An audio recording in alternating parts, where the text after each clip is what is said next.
twins say Billionaire on Christmas Eve, he's stunned by their identity. Flames danced against the winter sky as Dunham Mansion burned on Christmas Eve. The Gothic windows that once symbolized wealth and power now framed an inferno that threatened to consume decades of secrets within its walls. Inside his third-floor study, George Dunham remained oblivious, his attention fixed on spreadsheets that had long served as substitutes for human connection.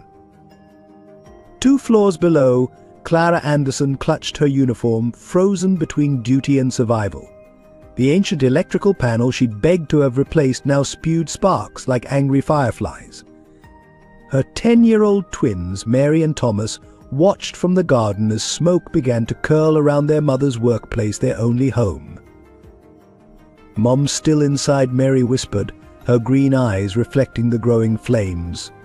Thomas squeezed his sister's hand, both sharing the same thought: they couldn't stand by and watch everything they loved turn to ash. As the twins raced into the burning mansion, a gust of wind tore through the grand hall, sending a photograph spinning through the air. It landed at Mary's feet, a black and white image of a young maid standing beside a garden bench, her eyes hauntingly familiar. The girl pocketed it without thinking, guided by an instinct she couldn't explain. "Split up," Thomas commanded, his voice steadier than his trembling hands. "You find Mom, I'll warn Mr. Dunham." The mansion's marble floors, cold and unwelcoming for so many years, now burned hot enough to melt their cheap shoes. Smoke filled the service stairs where they'd spent countless hours playing invisible games, dreaming of a day they might matter to the man whose name adorned their home. Through the thickening haze, Thomas spotted George's office door, always closed, always forbidding. Inside, the billionaire remained trapped in his self-imposed isolation, unaware that his salvation would come from the children he'd never bothered to notice. Mary found their mother trapped in the service elevator, flames approaching from both sides. Clara's face, pressed against the small window, transformed from fear to horror at the sight of her daughter. "Mary, run. Save yourself." But Mary Anderson, aged 10, had inherited more than her mother's green eyes. She'd inherited her courage. As the fire consumed the mansion's past, fate prepared to forge new bonds in the crucible of that Christmas Eve inferno, bonds that would connect the man who had everything except love with the family who had nothing except each other. George Dunham stood before the Victorian mirror in his private study, adjusting his perfectly knotted silk tie, a daily ritual that served as armor against human connection.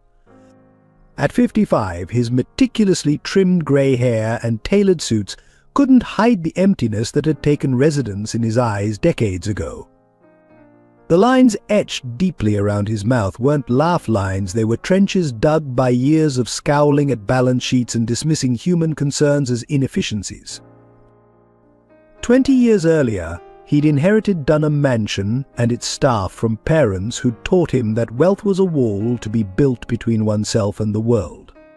Richard and Eleanor Dunham had been masters of absence, leaving their only son in the care of an endless parade of nannies and tutors. Each Christmas and birthday they'd send expensive gifts with cards signed by their secretary, teaching young George that love could be quantified in dollar signs and delegated to subordinates. The mansion's staff whispered about the day 10-year-old George stopped smiling. It was Christmas Eve, and he'd spent hours watching the gates, clutching a handmade card for parents who'd promised to return from their business trip.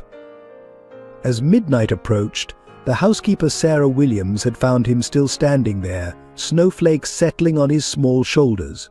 The next morning, a telegram arrived with apologies and promises of better next times that never came.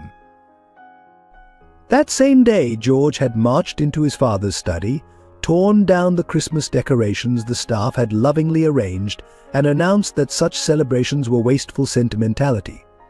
Sarah, who'd raised him more than his own mother, tried to embrace him. He'd stepped back, straightened his little tie, and informed her that physical contact was unprofessional. She was dismissed the following week for emotional interference with the family heir. The pattern continued through his adult years. When he took over the family business at 30, his first action was to cancel the annual staff Christmas bonus, declaring it an unnecessary expense. Employees who'd served the family for generations found themselves replaced by cheaper alternatives if they dared question his decisions. Maintenance requests were ignored, staff quarters deteriorated, but the mansion's facade remained impeccable, much like its owner. The only constant presence in 2 decades was Clara Anderson and her twins, though George barely registered their existence. He'd hired Clara 15 years ago without a single glance at her application, delegating the decision to his property manager. Her presence was noted only through perfectly pressed shirts and immaculate floors, like a ghost maintaining his fortress of solitude. Each morning George would pass Clara in the hallway without acknowledgement, unseeing as she silently backed against the wall, training her twins to do the same. He never noticed how Mary's eyes followed him with a child's uncanny perception of hidden pain, or how Thomas would clutch his sister's hand whenever their paths crossed, as if protecting her from the cold that emanated from their employer. The mansion's staff quarters told a different story from its opulent main halls. While George dined alone with sterling silver, Clara and her children shared meager meals in a tiny room with failing heat. While he spent millions on art he never looked at, they patched clothes and shared a single bed. Yet despite his neglect, or perhaps because of it, a community had formed in the shadows of his wealth, bound together by shared hardship and quiet acts of kindness he never witnessed. But wealth, George had learned from his parents, wasn't meant for sharing. It was a fortress to be defended, expanded, and used as proof that one needed nothing and no one else. He'd spent decades perfecting this inheritance of isolation, until even his board of directors admitted they'd never seen him smile. On the Christmas Eve that would change everything, George Dunham's reflection showed him exactly what he'd worked so hard to become: a man who had everything of value except the ability to value anything at all. Clara Anderson's story was written in the calluses on her hands and the worry lines around her eyes that belied her 35 years. Each morning before dawn, she would trace her fingers over a worn photograph hidden in her apron pocket, a reminder of what she'd lost and what she still had to protect. The image showed a handsome man in a construction worker's uniform, his proud smile frozen in time. Michael Anderson, her late husband and the twins' father. 5 years ago, Michael had been the mansion's maintenance supervisor, responsible for keeping the aging building's infrastructure functioning on a budget that shrank with each passing year. He'd noticed the electrical system's deterioration, filing report after report that disappeared into George Dunham's perpetually closed office. On a rainy November morning, while attempting emergency repairs on a faulty circuit breaker that couldn't wait for proper replacement parts, Michael Anderson became the casualty of corporate cost-cutting that valued profits over people. Clara had been in the kitchen when she heard the screams. By the time she reached the basement, her world had already changed forever. The twins, only 5 at the time, hadn't understood why their father wouldn't be coming home. Thomas still slept with his father's old work gloves under his pillow, while Mary drew pictures of angels wearing maintenance uniforms. The workers' compensation had barely covered the funeral expenses. When Clara approached Mr. Dunham about the promised family support, his secretary handed her a standardized termination package. But it was then that Clara made a choice that would shape the next 5 years. She swallowed her pride and her grief, accepting a position as a housekeeper in the very mansion that had claimed her husband's life. Sometimes she would whisper to her children at night, "We have to bend so we don't break the twins' education fund," that Michael had started became their survival account. The tiny apartment in town was traded for the even smaller staff quarters, where Clara transformed a cleaning closet into a bedroom for her growing children. Every penny saved went into a special box labeled their future. What no one knew, not even her children, was that Clara carried another secret beneath her quiet efficiency. Her sister, Sarah Williams, had been the Dunham family's housekeeper 15 years earlier, the same Sarah who'd practically raised young George before being dismissed without reference. Sarah, who'd discovered something about the Dunham family that had sent her fleeing in the night, leaving only a cryptic warning in Clara's care, watch the children, especially any who share our blood. Clara had never understood that message, but she'd witnessed enough in her years of invisible service to suspect her sister's fears weren't unfounded. She saw how the mansion's prosperity was built on the broken dreams of its staff, how George Dunham's cold efficiency masked something darker inherited from his parents. Yet despite everything, Clara couldn't bring herself to hate her employer. In unguarded moments, she caught glimpses of the lost child beneath his polished exterior, the boy her sister had loved like a son before being cast aside. Sometimes, watching him eat alone in his massive dining room, she saw echoes of her own children's loneliness reflected in his eyes. So Clara endured, protecting her twins while silently watching over the man who'd never noticed her existence.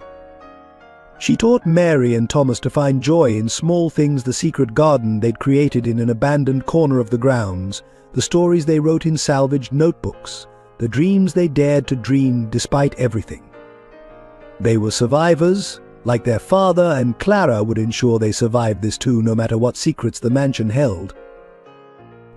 Behind the mansion's majestic facade, a hidden world pulsed with untold stories. In the narrow corridors and cramped quarters of the service wing, a community bound by shared hardship had created their own kind of wealth, one measured not in dollars, but in acts of quiet kindness and mutual support. Mrs. Elizabeth Thompson, the elderly head cook, had worked for 3 generations of Dunhams. Her kitchen became an unofficial sanctuary where hungry children never left empty-handed, and struggling staff members could always find a sympathetic ear and a warm meal. She kept a secret ledger alongside her recipe books, tracking small loans she'd given to help workers through tough times, money that often came from her own meager savings. Robert Franklin, the aging groundskeeper, lived in a converted tool shed that leaked during rainstorms. His arthritic hands still tenderly cared for the gardens where his father and grandfather had worked before him. Each morning he would secretly cut fresh flowers for staff members' rooms, bringing beauty into their harsh lives. At night he taught Thomas Anderson about the healing properties of plants, passing on generations of knowledge that no wealthy education could buy. The youngest staff member, Jenny Williams, cleaned rooms by day and studied nursing by night, her textbooks hidden under cleaning supplies. Her own mother had died from lack of medical care while working at the mansion years ago. The entire staff pooled their resources to help pay for her education, seeing in her their collective hope for a better future. In the laundry room, Margaret Chen worked miracles with thread and needle, transforming discarded clothing from the main house into sturdy garments for workers' children. Her own story of immigration and survival was written in the careful stitches that held their community together. Every Christmas, she secretly sewed new clothes for the staff's children, making sure each child had at least one special outfit to wear. The mansion's night watchman, James Sullivan, had lost his leg in military service before finding work at Dunham Manor. He used his sleepless nights to keep informal watch over the staff's children, ensuring their safety in the aging building. His flashlight would signal warnings when George Dunham made his rare appearances in the service areas, giving workers time to disappear as they'd been trained. These lives intersected in countless small ways, creating an invisible support network that sustained them through years of neglect. When Clara Anderson's husband died, they rallied around her family. Mrs. Thompson ensured the twins never missed a meal. Mr. Franklin taught Thomas how to repair their clothes. Margaret Chen turned old curtains into warm winter coats for the children. Their small acts of rebellion went unnoticed by their employer. They maintained a secret food pantry in an abandoned wine cellar, shared medications when someone fell ill, and passed around banned space heaters during winter months when the ancient heating system failed. Each payday, they contributed to an emergency fund hidden in a loose brick behind the kitchen, their insurance against the uncertainties of serving at the whims of the wealthy. Yet, despite their hardships, or perhaps because of them, they had created something George Dunham's wealth couldn't buy: a family forged in adversity's fire. Their children played together in hidden corners of the estate, their elderly looked after each other's needs, and their sorrows and joys were genuinely shared. In the shadows of Dunham Mansion, they had built a community that stood as a quiet rebuke to the cold luxury above. Their wealth might not have shone in their worn clothes or calloused hands, but it shone in their unfailing support of each other, in their children's laughter, and in their determination to survive with dignity intact. The morning after the fire cast an ashen pallor over what remained of Dunham Mansion. Fire investigators moved through the smouldering ruins like archaeologists unearthing a civilization's collapse. George Dunham stood among them, his expensive suit stained with smoke, watching as years of calculated negligence revealed their true cost. "Mr. Dunham," the chief investigator's voice cut through the winter air, "we need to discuss our preliminary findings." He held up a melted mass of wiring, its copper core green with corrosion. This electrical system wasn't just old, it was criminally outdated. We found maintenance requests dating back 5 years, all marked denied or postponed by your office. The investigator pulled out a thick folder, its edges singed. December 2019 urgent replacement needed for main circuit breaker. February 2020 critical failure. Imminent in electrical panel. August 2021 safety hazard in staff quarter. Wiring all ignored. Each date felt like a hammer blow to George's conscience. More damning evidence emerged as workers cleared the debris. In the staff quarters, they found makeshift electrical repairs, desperate attempts by maintenance workers to keep their families safe with limited resources. Space heaters hidden in walls, jury-rigged wiring, and hand-written warning signs telling children which outlets might spark. Clara Anderson stood apart from the group, her usual composed demeanor cracking as she watched them uncover the truth. Her hands trembled as she held Michael's old maintenance logbook, rescued from the ruins. Each entry was a testimony to her husband's growing desperation as he tried to protect the people living under his care. The last entry she spoke softly, but her words carried across the debris-strewn courtyard. It's dated the day before he died. She read aloud, main breaker showing critical signs of failure. Emergency repair attempted. If denied proper replacement, God help us all. The revelation hit George like a physical blow. He remembered that maintenance request had dismissed it without reading, too focused on quarterly profits to consider human costs. Now, standing in the ashes of his arrogance, the true price of his negligence became clear. "There's more," the investigator continued, his voice heavy. The fire suppression system in the staff wing hadn't worked in years. The emergency exits were partially blocked by stored furniture. If those children hadn't acted. He left the sentence unfinished, but its implications hung in the air like smoke. Workers continued to unearth evidence of systematic neglect, rotting support beams hidden behind expensive wallpaper, water damage covered by precious artwork, load-bearing walls weakened by ignored repairs. Each discovery painted a picture of a house maintained for appearance while its foundations crumbled. In a cruel twist of irony, they found the safe in George's office had protected its contents perfectly. Inside lay stacks of denied maintenance requests, each one marked with the same rubber stamp cost reduction priority. The most recent was dated just a week before the fire, a desperate plea from the night watchman about sparking wires in the children's corridor. As the evidence mounted, other staff members began to speak up. Mrs. Thompson revealed how she'd kept children away from certain areas known to be dangerous. The groundskeeper admitted to boarding up rooms where the floor had become unstable. Each testimony added another layer to the pattern of negligence that had nearly cost lives. The final blow came when they discovered an old report tucked away in the mansion's archives. It was a comprehensive safety audit commissioned by George's father shortly before his death, warning of potential catastrophic failures throughout the building. George had inherited this report along with the mansion but had never bothered to read it. Standing in what remained of his study, George faced the chief investigator's final assessment. "Mr. Dunham, this wasn't an accident waiting to happen. It was an inevitability created by years of conscious choices to prioritize profit over people's lives. The weight of those words seemed to age George by decades. In the ruins of his mansion, he could no longer hide behind spreadsheets and profit margins. The true cost of his negligence was written in the scared faces of children who'd risked their lives to save him, in the grief of a widow who'd lost her husband to his indifference, and in the haunting possibility of how many more lives might have been lost if fate hadn't intervened on Christmas Eve. As investigators continued their work, Clara Anderson stood in the mansion's basement, the scene of her husband's death. The fire had stripped away years of carefully maintained walls, both physical and emotional, exposing the raw truth she'd buried beneath her quiet service. Mrs. Anderson, a junior investigator, called, holding up a metal box discovered behind fallen debris. "We found something. You should see the box." Though scorched, was intact. Michael Anderson's personal toolbox, untouched since the day he died. With trembling hands, Clara opened it.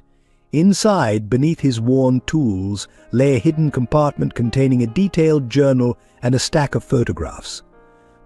The journal's final entries revealed a man tormented by the knowledge that his workplace was becoming increasingly dangerous, yet bound by the need to protect his family's livelihood. October 15th, Clara read aloud, her voice barely a whisper. Found major fault in main electrical system. Submitted 5th emergency request this year. Denied again. Mr. Dunham's secretary didn't even take it to his office. Children living in these quarters. Can't sleep knowing the risk. The photographs showed progressive deterioration throughout the mansion, exposed wiring near children's beds, crumbling foundations masked by expensive carpets, water damage threatening structural integrity. Each image was dated, documented, and accompanied by desperate notes in Michael's precise handwriting. November 1st, started repairs myself after hours, using my own savings for parts. Can't wait for approval anymore. If they find out, I'll lose my job. If I don't act, someone will die. George Dunham, who had drifted to the basement drawn by the commotion, stood frozen in the doorway. The investigator's lights cast harsh shadows on his face as Clara continued reading entries that chronicled her husband's final days. November 10th, main breaker showing critical signs. Needs specialized equipment we can't afford. Requested emergency funds. Denied. Going to attempt temporary fix tomorrow. God forgive me if I'm not skilled enough. Clara's voice broke as she reached the final entry, November 11th. If anything happens to me, the evidence is hidden in panel box C. Eleanor Dunham's death wasn't an accident. The same neglect that killed her is still here. Clara, my love, keep our children safe. The revelation struck like lightning. Eleanor Dunham, George's mother, had died in the mansion 15 years ago. The official report cited natural causes, but Michael's notes painted a different picture. Mr. Dunham, the chief investigator, spoke gravely. Your mother's death certificate lists cardiac arrest as cause of death. But according to these notes, she was electrocuted by a faulty connection in her private bathroom, a hazard that had been reported multiple times. George staggered, gripping the doorframe for support. That's impossible, he whispered. Father said. He told me she died peacefully in her sleep. Your father covered it up, Clara spoke. Years of suppressed anger finally surfacing. Just like you covered up Michael's death. He wasn't just fixing a broken circuit that day, he was trying to prevent another tragedy like your mother's. The investigators exchanged glances as Clara pulled one final item from the toolbox, a letter addressed to George Dunham, dated the morning of Michael's death. The paper was stained with what looked like blood. He wrote this to you, Clara said, handing over the envelope with steady hands. He never got the chance to deliver it. George opened the letter, reading aloud, Mr. Dunham, by the time you read this. I'll either have saved lives or lost my own trying. The mansion's electrical system isn't just failing, it's a killer waiting to strike again. Your mother's death should have been a wake-up call. I've gathered evidence. Documented everything. Don't let more people die to save money. My children live here. Your staff's children live here. They deserve to feel safe in their beds. If something happens to me, please take care of my family. Michael Anderson. The basement fell silent except for the sound of water dripping somewhere in the darkness. Clara stood straighter, years of quiet submission falling away. Michael died trying to prevent exactly what happened last night. He died protecting people who were never protected by those meant to protect them. And after his death, you didn't even attend his funeral. George Dunham, the man who had built his empire on cold efficiency and emotional distance, felt something inside him shatter. In Michael Anderson's final words, he heard echoes of his mother's death, of every ignored warning, of every time he'd chosen profit over people's lives. The truth had finally broken through the walls of his carefully constructed world, and nothing would ever be the same.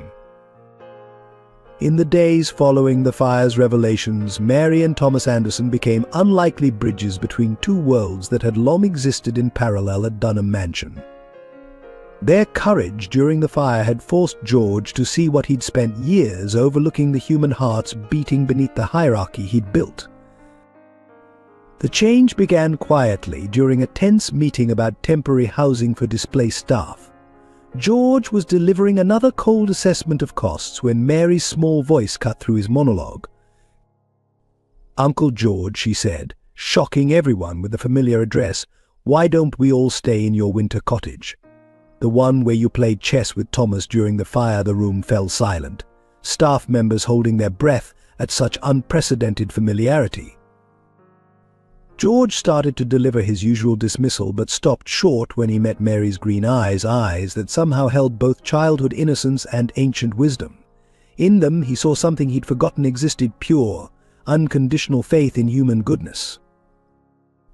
"The cottage has 12 bedrooms," Thomas added softly, his father's practical nature showing through. "We could all fit if we share like we do in the staff quarters, and nobody would have to sleep in their cars like Mrs. Thompson did last night." The mention of his elderly cook sleeping in her vehicle struck George like a physical blow. He looked around the room, really seeing his staff for the first time, their exhausted faces, worn clothes, and dignified determination to survive yet another hardship he'd created.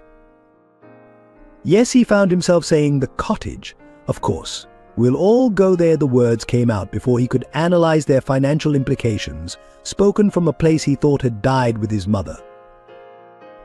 That evening, as families moved into the cottage, the twins continued their quiet revolution. They convinced George to help carry boxes, introduced him to staff members' children he'd never known existed, and somehow maneuvered him into joining a communal dinner in the cottage's large kitchen. "Try Mrs. Thompson's soup," Mary insisted, pushing a bowl toward him. "She makes it with love, that's her secret ingredient." George, who hadn't eaten with others in decades, found himself tasting not just soup, but the comfort of shared meals he'd forgotten. Thomas, meanwhile, had spread his father's old maintenance logs on the kitchen table. "See these drawings," he explained, pointing to detailed sketches. "Dad made them to show where everything needed fixing. I've been learning to read them. Maybe we could fix things right this time, together." The boy's words carried no accusation, only hope. George found himself sitting beside Thomas, looking at the mansion's infrastructure through the eyes of a man who died trying to protect its inhabitants. The technical drawings blurred as unexpected tears filled his eyes. Mary, noticing his emotion, simply took his hand. "It's okay to be sad," she said with a child's directness. "Mom says tears help wash away the hurt inside, like rain cleaning the air after a storm." That touch, the first human contact George had allowed in years, broke something inside him. The wall between employer and staff, between wealth and want, between loneliness and love, began to crumble. Over the next few days, the twins continued their gentle assault on George's defenses. They drew him into their games, shared their simple joys, and showed him the mansion through their eyes. They told him about their secret garden, their dreams, their memories of a father he'd never bothered to know. "You're not really mean," Mary declared one evening as George helped her with homework, another barrier broken. You're just scared. Like the prince in my storybook who turned himself to stone so he wouldn't feel pain, but he was so much happier when he learned to be human again." And lonely Thomas added, looking up from his father's journals, "Like that big empty dining room where you eat alone. Nobody should eat alone at Christmas." Their simple observations, free from adult pretense, struck deeper than any business negotiation or corporate threat ever had. Through their eyes, George began to see his life for what it was, a fortress that had become a prison. The other staff members watched this transformation with a mixture of hope and caution. They saw how the twins' innocent love began to thaw decades of frozen emotions, how their simple questions made George confront truths he'd spent a lifetime avoiding. In the twins, George found what his wealth could never buy: a chance to rediscover his humanity, wrapped in the unconditional acceptance that only children can offer. In the cottage's oak-paneled study, George Dunham sat among boxes salvaged from the mansion's ruins. The fire had peeled away layers of his world, exposing foundations he'd never thought to question. As he sorted through smoke-damaged documents, his hands found an ornate folder he'd never seen before, hidden in his father's old safe. Yellow with age, its seal unbroken, the folder bore a single word that stopped his heart adoption. His hands trembled as he broke the wax seal, releasing papers that would shatter everything he thought he knew about himself. Certificate of adoption, the heading read. Child George Thomas Dunham. Birth name unknown. Birth parents unknown. Date of birth December 24th, 1969. The words swam before his eyes, each one striking like a hammer blow to his carefully constructed identity. Attached was a letter in his father's precise handwriting, dated the day before his death. My son, if you're reading this, I failed to find the courage to tell you the truth in life. Your mother Eleanor and I couldn't have children. You came to us on a Christmas Eve. A gift we didn't deserve. But there's more you must know.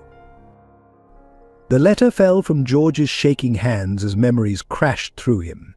His mother's evasive answers about baby pictures, the strange comments about not resembling either parent, the way certain older staff members would look at him with an odd mixture of sadness and knowing. More documents spilled from the folder, hospital records showing no birth, carefully fabricated paperwork creating a false history, and most devastatingly, a small newspaper clipping about an abandoned infant found at the mansion's back door on Christmas Eve. Infant discovered by staff, the yellowed article read. Kitchen maid Sarah Williams found the hours-old baby George's breath caught. Sarah Williams, Clara's sister, the housekeeper he'd dismissed years ago. The woman who'd practically raised him until he pushed her away. The door creaked, and George looked up to find Clara standing there, her face pale. In his distress, he hadn't heard her knock. "Mr. Dunham," she said softly, "I brought your evening tea, but I can come back." "Sarah Williams," he interrupted, his voice raw. "Your sister. She found me." Clara's teacup clattered against its saucer. "You know," she whispered, more statement than question. "Did you?" George demanded, rising from his chair. "All these years, did you know?" "Not at first," Clara admitted, setting down the tea tray with trembling hands. "Sarah told me just before she left. She said watching them separate you from your real family broke her heart. That's why she couldn't stay seeing you grow cold, knowing the truth." "My real family," George's voice cracked. "Who were they? Where did I come from?" Clara's eyes filled with tears. "Sarah only knew pieces. Your birth mother was young, worked in the mansion. Your father was someone important. There was a scandal brewing. The Dunhams offered to adopt you quietly, keep everything hidden. They thought they were protecting everyone." George sank back into his chair, decades of carefully maintained control crumbling. "A servant's child," he whispered. "I've been treating my own people like they were beneath you," Clara finished gently. "When all along." A sound at the door made them both turn. Mary stood there, her small face serious. She'd clearly heard everything. Without hesitation, she crossed the room and took George's hand. "It's okay," she said simply. "You didn't know. But now you do. And knowing things means you can fix them. Like when I learned Thomas was actually 3 minutes younger than me, not 2 like we thought. It changed things, but it didn't change that he's my brother." Her childish wisdom, so pure and unconditional, broke something in George. For the first time since he was that abandoned infant on a Christmas Eve, he began to cry. Clara moved to leave, to give him privacy, but he caught her arm. "Stay," he said through his tears. "Please. I've been alone too long." As the winter night deepened outside the study windows, George Dunham began the painful process of unlearning everything he thought he knew about family, worth and belonging. The papers that had shattered his world now offered a chance to rebuild it, not as the false heir to a fortune built on secrets, but as a man discovering his true inheritance was the humanity he'd spent a lifetime denying. Clara Anderson sat alone in her cottage room that night, her sister's old diary open in her lap. Sarah's words, written nearly 2 decades ago, took on new meaning in light of George's discovery. Her fingers traced the faded ink, memories flooding back of conversations she'd never fully understood until now. December 24th, 1969, the entry read, "Found him at dawn, wrapped in Jenny's apron. So tiny, so perfect. Jenny disappeared last night, no trace. Margaret says she saw her with the young master months ago. Now I understand her fear." Her silence. The Dunhams took him upstairs. Eleanor's wearing loose dresses makes sense now. They're calling him George. Clara's hands trembled as she turned the pages. Her sister had carried this secret for years, watching the abandoned infant grow into the man who would eventually dismiss her. Sarah's final entries revealed a heart torn between loyalty and truth. How do you tell a child that his whole life is built on lies? That his real mother was a kitchen maid who disappeared into the night? That his father might be? No, some secrets are too dangerous. The Dunhams have too much power, too many ways to hurt those who speak out. A soft knock interrupted her reading.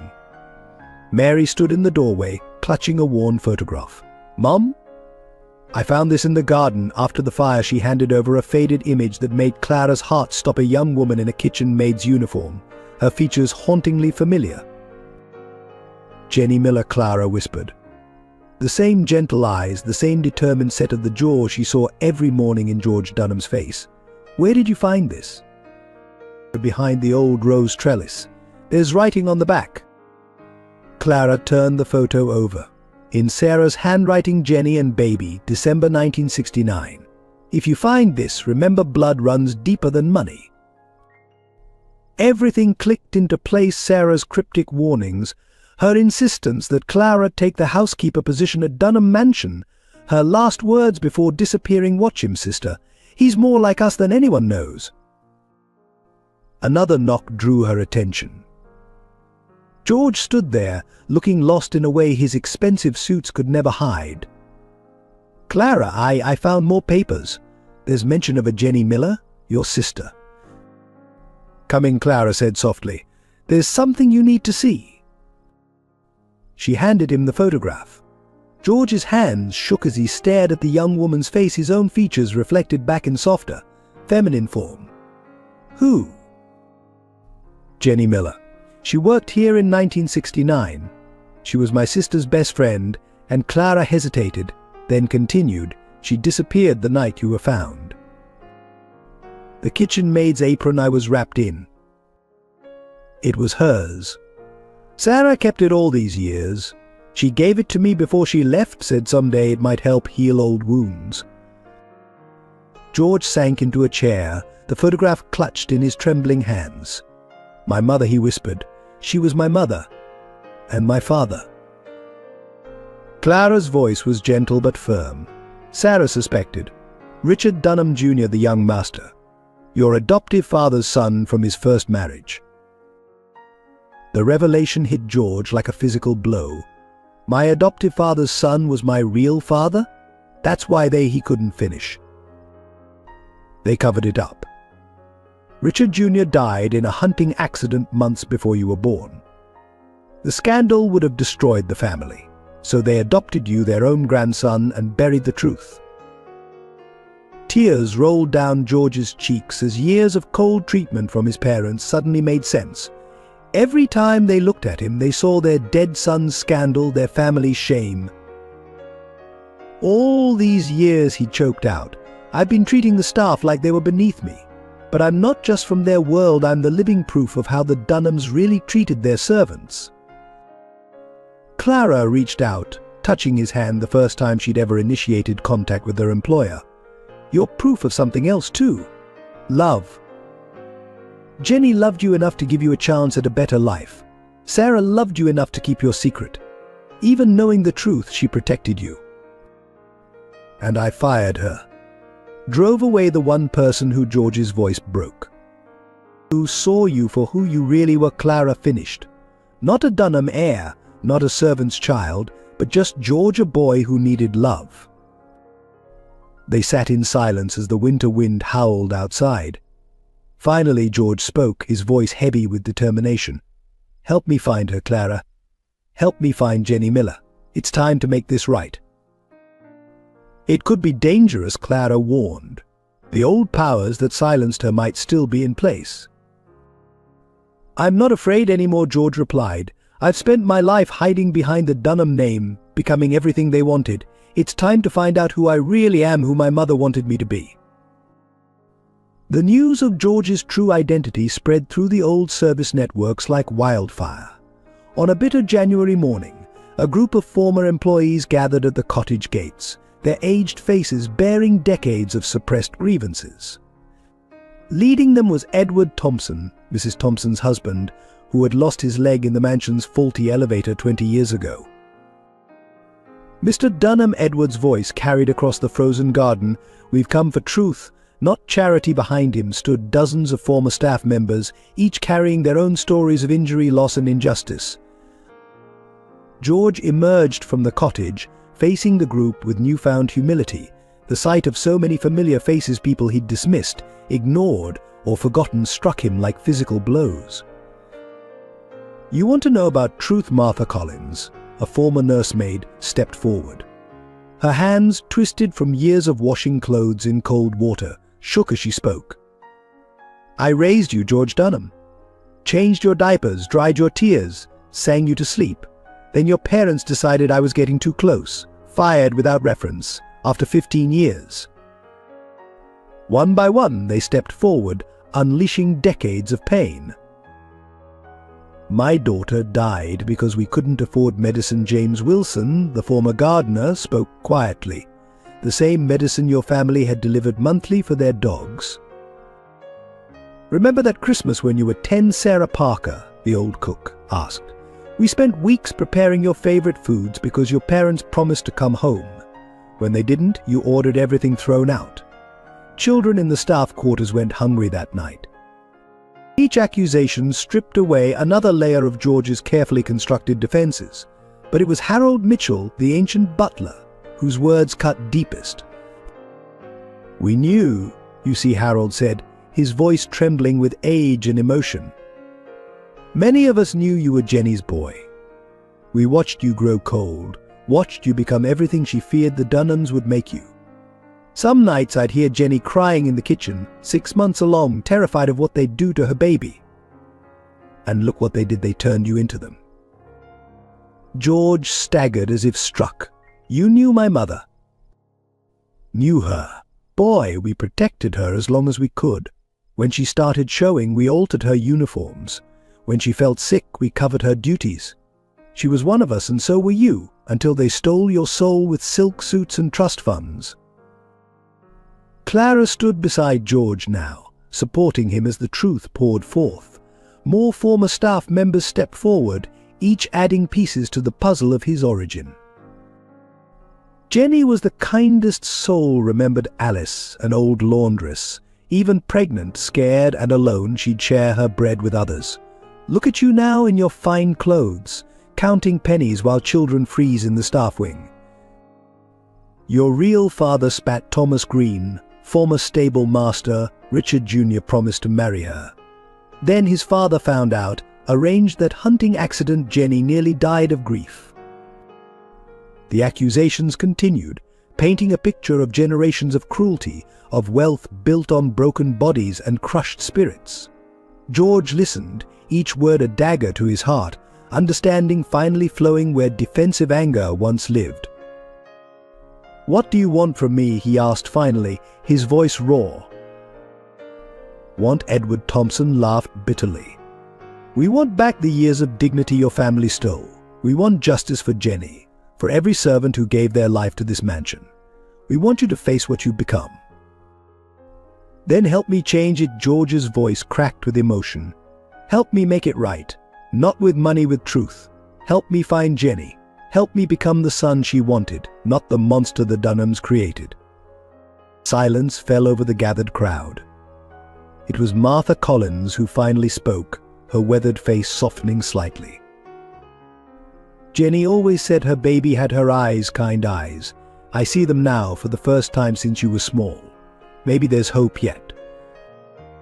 One by one, the old servants shared what they knew about Jenny Miller, whispered stories, remembered conversations, clues preserved through decades of faithful silence.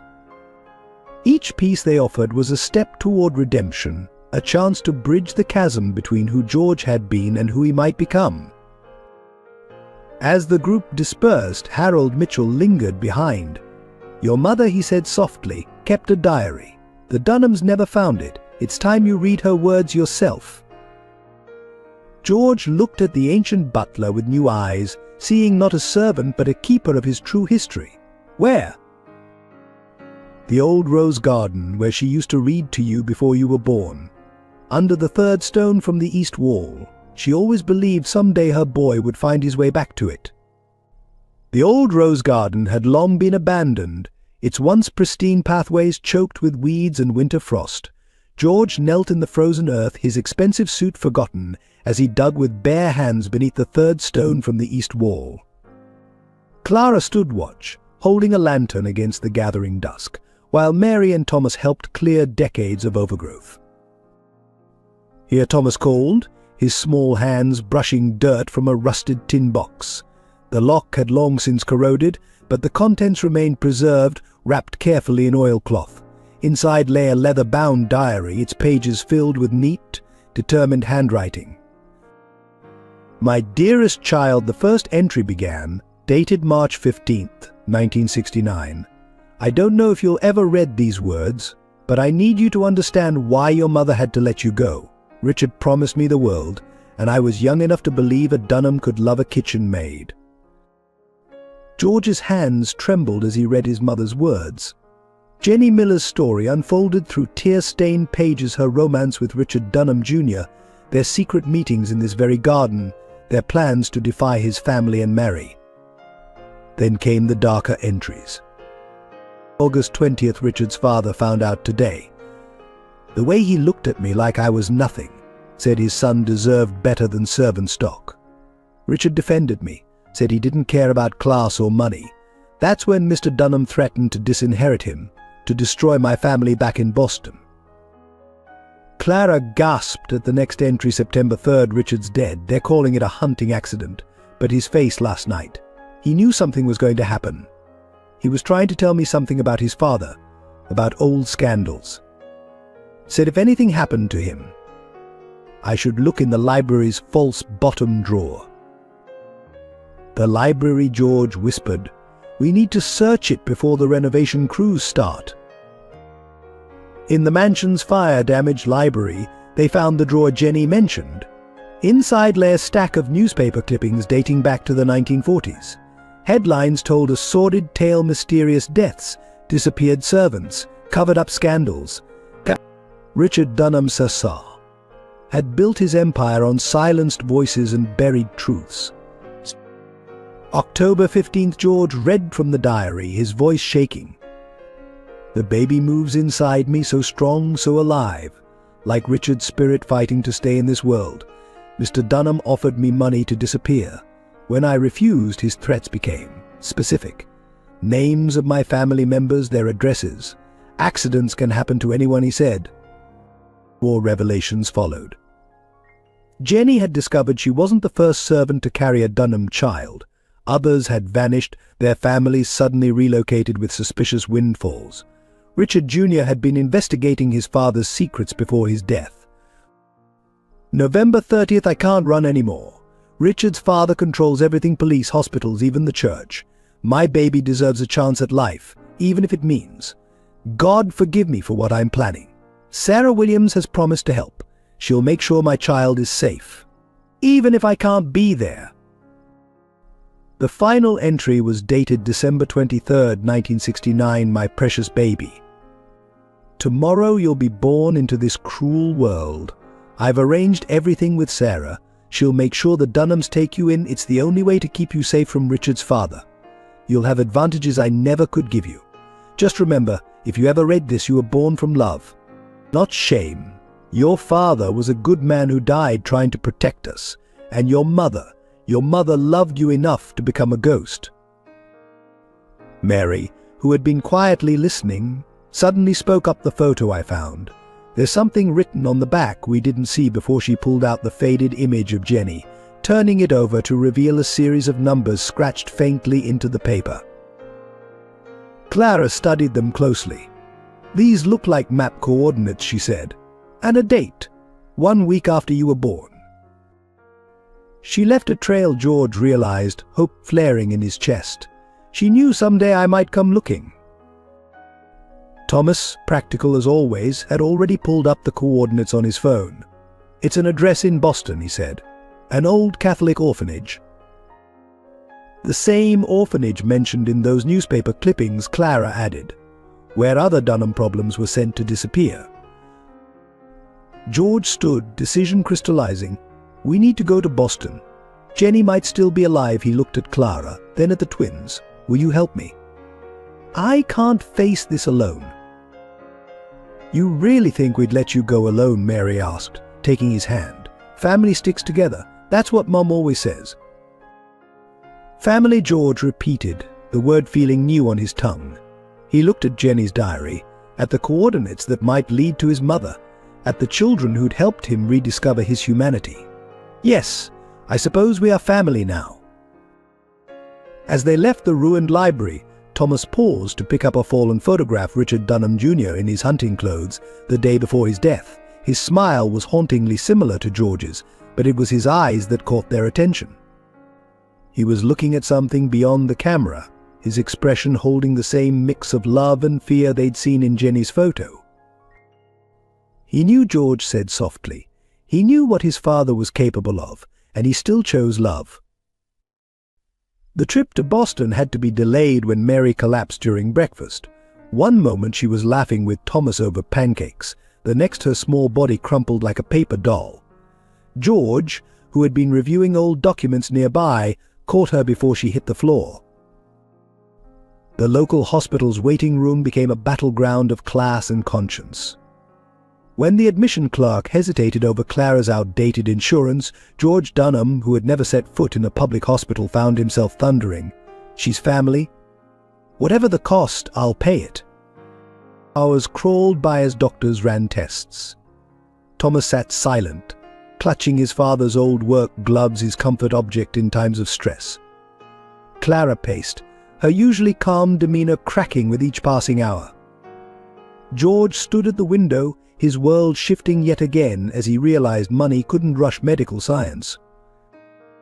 When the doctor finally appeared, his grave expression sent ice through their veins. Mrs. Anderson, Mr. Dunham, we've found something concerning. He spread several scans across the light board. Mary has a rare genetic condition. It's treatable, but what? Clara's voice cracked. The treatment is experimental. Insurance won't cover it. We're looking at costs upward of $2 million, with no guarantee of success. Clara's legs gave out. George caught her, lowering her into a chair. Money is not an issue, he said firmly. What else? The doctor hesitated. The condition. It's hereditary, usually passed down through maternal lines. Mrs. Anderson will need your family medical history. Clara's face went white. I'm not Mary's birth mother. She and Thomas were my sister's children. Sarah Williams. She died when they were babies. George froze at the name. Sarah Williams, the woman who had found him as a baby, who had raised him until he pushed her away. The twins were her children. Your sister's medical records, then the doctor pressed. Any family history could be crucial. Sarah was adopted, Clara whispered. Like me, we never knew our biological family. Later, in Mary's hospital room, the pieces began falling into place. Mary lay sleeping, her small face peaceful despite the tubes and monitors. Thomas had crawled into bed beside her, protective even in sleep. Clara sat holding her daughter's hand, while George stood at the window, his mind racing. Jenny Miller, he said suddenly. The timing. Sarah would have been at the mansion when she was pregnant with the twins. She would have known my mother. Clara looked up sharply. What are you thinking? The diary mentioned other servants who disappeared. What if? What if Sarah was more than just the housekeeper who found me? What if she was related to Jenny somehow? A sister, Clara breathed. That's why she was so determined to protect you. Why she made me promise to take the housekeeper position after she left. We're not just connected by circumstance, we're connected by blood. George ran his hands through his hair, decades of carefully maintained control crumbling. If that's true, then Mary's condition could be the same thing that killed Jenny's mother, Clara finished. It's mentioned in the diary, a rare blood disorder that runs in families. Then the answers we need aren't just in Boston, George said. They're in Jenny's medical records. Records my adoptive father would have buried to protect the family name. Mary stirred, her eyes fluttering open. Uncle George, she called weakly. Are you going away? George moved to her bedside, taking her small hand. No, sweetheart, I'm going to fix this, whatever it takes. Like Daddy tried to fix the mansion, she asked innocently. The question struck George like a physical blow. Michael Anderson had died trying to protect others from the Dunhams' negligence. Now his daughter's life hung in the balance. Yes, George managed, his voice thick, but this time we're going to do it right. Together. Clara watched this exchange, tears streaming down her face. The doctors say we need to start treatment immediately. We can't wait for answers. Then we split up, George decided. You stay with Mary. I'll take Thomas to Boston. Between Jenny's trail and the orphanage records, we'll find the medical history the doctors need. I want to help save my sister, Thomas spoke up, fully awake now, like she helped save you in the fire. George looked at this small boy, so like Michael in his determination to protect others. We'll save her, Thomas. I promise. This time, a Dunham will do right by his family. While George prepared for the Boston trip, former staff members began coming forward with darker revelations about the Dunham family's history. They gathered in the cottage's kitchen, the same people who had once condemned George, now driven by a desperate need to save Mary. Martha Collins, the former nursemaid, brought a hidden ledger she'd maintained for 30 years. It wasn't just Jenny, she explained, spreading brittle pages across the kitchen table. There were others, girls who disappeared, accidents that weren't accidents, children sent away in the night. The ledger told a devastating story. Names, dates, and circumstances carefully documented in Martha's precise handwriting. Alice Peters, kitchen maid, 1955, pregnant by William Dunham, disappeared after generous settlement baby sent to St. Mary's Orphanage, Boston. Margaret Hayes, parlor maid, 1962, knew too much about Richard S.R. Dott's business dealings. Fatal fall down main stairs. Family relocated to Chicago with unexplained wealth.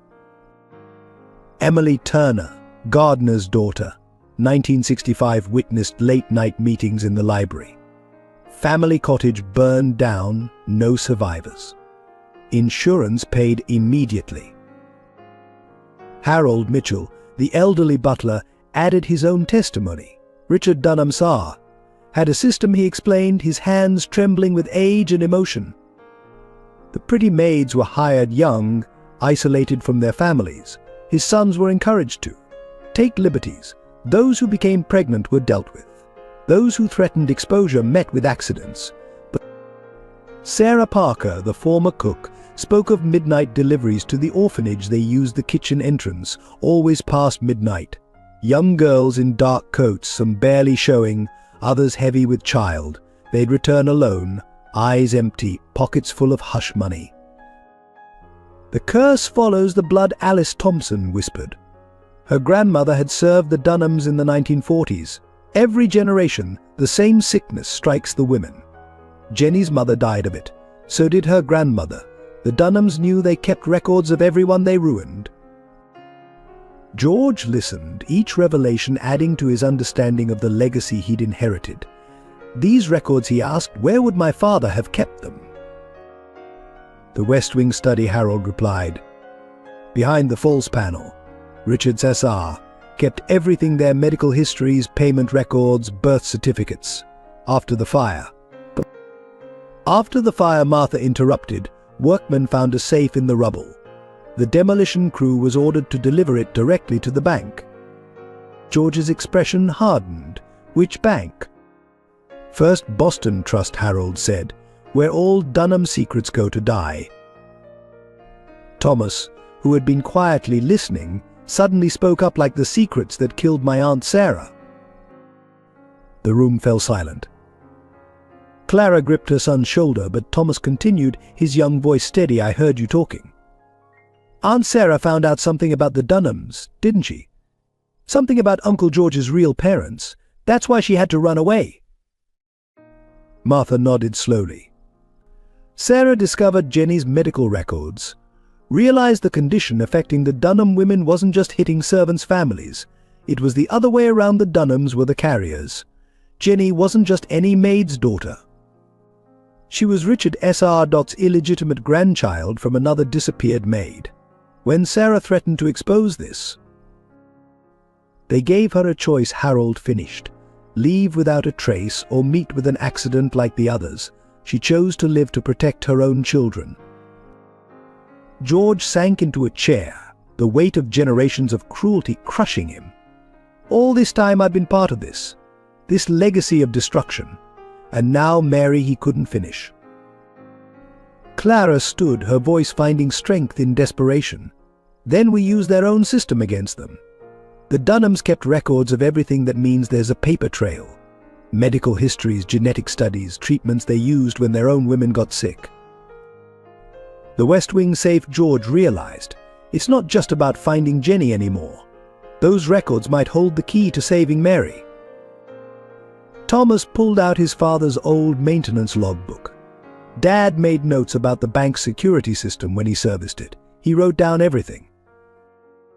George looked at the gathered staff members, people he'd once seen as beneath him, now revealed as the keepers of truths that could save his newfound family. "Will you help us? Not for me, but for Mary, for all the children the Dunhams hurt." One by one they nodded. Decades of fear and resentment gave way to a new purpose. The sins of the fathers would not claim another innocent child. The first Boston Trust loomed before them, its granite facade as imposing as the secrets it held. George, Thomas, and Harold Mitchell approached the private banking entrance, where generations of Dunhams had guarded their darkest truths behind steel and protocol. "Mr. Dunham," the bank manager gushed, "we weren't expecting you. Your father's private vault needs to be opened," George finished firmly. "Now?" The vault lay deep beneath the bank, in a section reserved for Boston's oldest families. As they descended, Harold whispered, "Your father kept everything here. Birth records, medical files, evidence of their dealings, anything that could destroy the family name." The heavy door swung open to reveal rows of safety deposit boxes, each bearing the Dunham crest. But it was the large safe in the corner that drew their attention, the one salvage from the mansion's ruins. "Leave us," George commanded the manager. Once alone, he turned to Harold.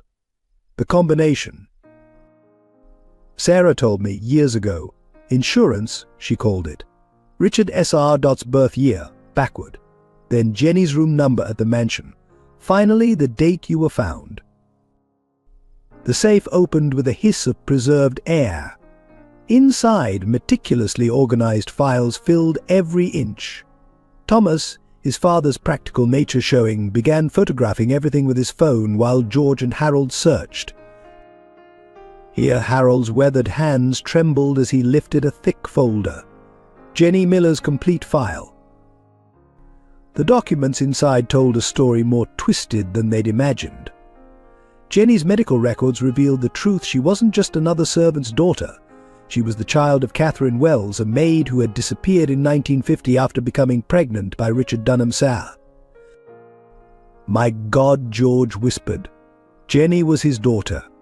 When she fell in love with Richard Jr., he unknowingly fell in love with his half-sister. Harold finished grimly. When Richard S.R. discovered the relationship, he arranged his own son's death to prevent the scandal. George's voice cracked. Then buried everything here. But it was the next document that changed everything. A birth certificate for Sarah Williams. Her mother's name Catherine Wells, the same woman who had borne Jenny. Sarah was Jenny's sister. Thomas realized, his young mind connecting the dots. That's why she protected you. You weren't just any abandoned baby, you were her nephew. More papers revealed the pattern. The genetic condition that now threatened Mary had appeared in every generation of Dunham women, carefully hidden behind convenient accidents and disappearances. Catherine Wells had died of it. So had Jenny's grandmother and countless other women connected to the Dunham line.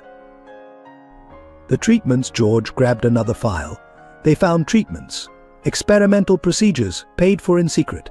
They saved their own daughters while letting the servants' children die.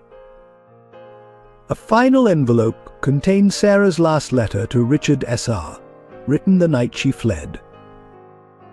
"You think your money can bury the truth, but blood speaks louder than gold. Jenny's son will know his heritage someday. My children carry the same blood, the blood you've cursed through your sins. When the sickness strikes again, remember you chose this legacy of suffering. I've hidden copies of everything. If anything happens to my family, the truth about the Dunhams will destroy everything you've built. Let us disappear in peace, and your secrets stay buried. But know this: someday, a child of your blood will break this cycle of cruelty. Perhaps it will be Jenny's son, raised in your mansion but born from love, not privilege. When that day comes, pray he shows more mercy than you ever did." George stared at the letter, understanding finally dawning. Sarah knew. All those years she cared for me, she knew I was her nephew. When I fired her. "You rejected the only person who could have told you the truth," Harold said softly. "She left to protect her own children, Mary and Thomas, knowing the same sickness might strike them someday." "And now it has," Thomas whispered. "But the treatments they use, they're all documented here. Every procedure, every doctor, every facility." George gathered the files with trembling hands. "We have what we need to save Mary. But there's more addresses, contact information, places where other Dunham problems were sent." "Including Jenny?" Thomas asked hopefully. "Including Jenny," George confirmed. "She's alive, hidden away in a private facility in Vermont. Paid for by the Dunhams to keep her silent. They emerged from the vault carrying generations of buried truths. But for George, the weight of paper in his hands felt like redemption. Finally, the secrets that had destroyed so many lives would serve to save one. While George raced to save Mary with the discovered treatments, his absence from Dunham Enterprises created a dangerous vacuum. The board of directors, led by Richard Maxwell, his father's oldest friend and advisor, convened an emergency meeting to seize control. "George Dunham has lost his mind," Maxwell declared to the assembled board members. "First, he wastes millions rebuilding staff quarters. Now he's draining company resources for some servants' medical treatment. This isn't the Dunham way." The mahogany-paneled boardroom, where generations of Dunhams had made their fortunes, now became a battlefield. Maxwell spread photographs across the table, George carrying Thomas through hospital corridors, sitting vigil by Mary's bedside, embracing Clara in moments of despair. "Look at him," Maxwell sneered, "living in a cottage with servants, treating them like family." Richard S.R. would be turning in his grave. We have a fiduciary duty to protect this company from his emotional breakdown. The board members shifted uncomfortably as Maxwell presented the takeover documents. The bylaws are clear. If the CEO becomes mentally unfit, control reverts to the board. All we need is a majority vote. But Maxwell hadn't counted on Janet Chen, the newest board member. "Before we vote," she interrupted, "you should see this." She opened her laptop, displaying security footage from the old mansion. "Watch how those children saved George's life during the fire. Watch how he's changed since then." "Sentiment has no place in business," Maxwell snapped. "The Dunham fortune was built on tough decisions." "You mean decisions like murdering Richard Jr.?" Janet's voice cut through the room. "Or covering up the deaths of pregnant servants?" Maxwell's face went white. "How dare you?" "I worked my way up from the typing pool," Janet continued. 40 years watching, listening, keeping notes. I know every secret this company buried, including what really happened to Jenny Miller." The boardroom erupted in chaos. Older members who had helped cover up past sins faced younger directors demanding answers. Maxwell struggled to regain control, but the damage was done. "If you force this vote," Janet warned, "everything comes out. Every death, every payoff, every child sent away. Is that what you want, Richard? Your own role in all this becoming public?" Maxwell's composure cracked. "You have no proof." "Don't I?" Janet smiled grimly. "Why do you think Richard S.R. kept me on the board after his death? Insurance, he called it. Insurance against people like you who might try to repeat past mistakes." The takeover vote was temporarily suspended, but Maxwell wasn't finished. He made a desperate phone call from his car. "It's time. Release everything to the press. If I'm going down, I'm taking the whole Dunham legacy with me." Within hours, reporters besieged the hospital where Mary was receiving treatment. Headlines screamed about secret love affairs, mysterious deaths, and hidden heirs. George's phone exploded with calls from investors pulling out, partners distancing themselves, a lifetime of carefully maintained relationships crumbling. Clara found him in Mary's room, staring at his phone in despair. "They're destroying everything," he whispered. "The company, the foundation for the staff, the renovation plans. It's all falling apart." "Let it," Clara said firmly. "Some things need to fall apart to be rebuilt properly." "But the treatments," George started, "are already paid for." Thomas piped up from his corner. "I heard the doctors. They can't stop treatment now that it's started." George looked at this small boy who had inherited his father's practical wisdom. "When did you get so smart?" "When I realized being rich or poor doesn't matter as much as being good," Thomas answered simply. Just then, Janet Chen arrived, slightly breathless. "George, you need to come back to the office. Not to save the company, to save the truth." She explained Maxwell's plan to release a twisted version of events, painting George as a delusional heir manipulated by grieving servants. "He's going to make you look crazy for helping Mary, for searching for Jenny. He'll destroy everything you're trying to build." George looked at Mary, pale but fighting in her hospital bed. At Thomas, so much like Michael in his quiet strength. At Clara, who had given him a second chance at humanity. He made his decision. "Let them try," he said, steel entering his voice. "I'm done hiding from the truth. Call a press conference. It's time everyone knew the real story of the Dunham family." "It'll cost you everything," Janet warned. "No," George smiled, taking Clara's hand. "It'll cost me nothing that matters. The real Dunham legacy isn't in bank vaults or boardrooms. It's here, in this hospital room, where we're fighting to break a cycle of cruelty that's destroyed too many lives." As Janet left to arrange the conference, George's phone buzzed with a text from the private investigators he'd sent to Vermont found her. Jenny Miller is alive. She wants to meet her son. Just as George prepared to face the press, Mary's condition took a devastating turn. The experimental treatment that had shown such promise suddenly stopped working. Her small body began rejecting the medication, triggering a cascade of complications that sent the hospital into emergency mode. "We're losing her," Dr. Patterson announced grimly as machines blared their warnings. "The genetic mutation is more aggressive than we anticipated. The standard protocol isn't enough." Clara collapsed against the wall, her strength finally breaking. Thomas clutched his father's work glove so tightly his knuckles turned white. George stood frozen, watching helplessly as medical staff swarmed around Mary's bed. "There has to be something," George pleaded. The Dunham records showed successful treatments. "Those treatments were 40 years ago," Dr. Patterson explained. "The condition has evolved. We need something more current, more targeted." He hesitated before adding, "There might be one option, but it's extremely experimental. And we'd need a genetic match of blood relative with similar markers." Clara's head snapped up. "Jenny," she whispered, "if she carries the same genetic profile." "She's in Vermont," George said, already pulling out his phone. "But in her condition, moving her here could be dangerous." "Then we go to her," Thomas declared with a child's simple logic. "The doctors can do the treatment there." Dr. Patterson shook his head.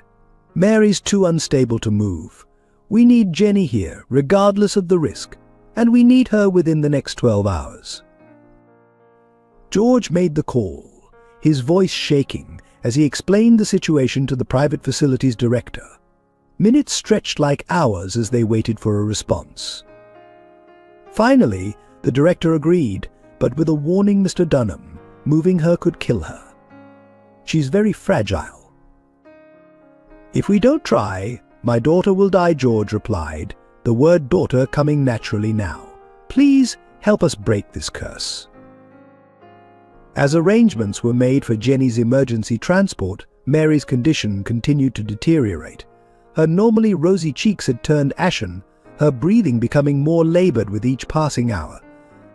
Clara never left her side, singing the lullabies Sarah used to sing, while Thomas read from their favorite stories. George paced the corridor, torn between staying with Mary and racing to Vermont himself. The press conference had been postponed, but reporters still circled like vultures outside the hospital, their cameras capturing every pained expression through the windows. Uncle George, Mary's weak voice called during a brief moment of consciousness. "Are you going to find your mum?" He rushed to her bedside, taking her small hand. "She's coming to help you, sweetheart, just like you helped me in the fire." "Good," Mary whispered. "Everyone needs their mum." Even Billionaire's, her attempt at a smile turned into a grimace of pain. The hours crept by with agonizing slowness. Updates from the transport team marked Jenny's progress leaving Vermont, crossing state lines, fighting traffic. Each minute brought either hope or despair.